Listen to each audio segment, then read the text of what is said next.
أَمْ حَسِبْتُمْ أَن تَدْخُلُوا الْجَنَّةَ وَلَمَّا يَأْتِكُم مَّثَلُ الَّذِينَ خَلَوْا مِن قَبْلِكُم مَّسَّتْهُمُ الْبَأْسَاءُ وَالضَّرَّاءُ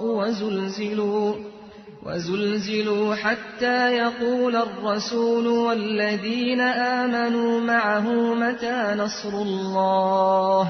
أَلَا إِنَّ نَصْرَ اللَّهِ قَرِيبٌ يَسْأَلُونَكَ مَاذَا يُنفِقُونَ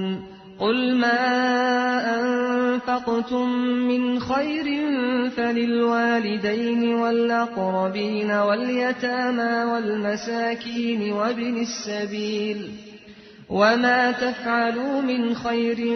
فَإِنَّ اللَّهَ بِهِ عَلِيمٌ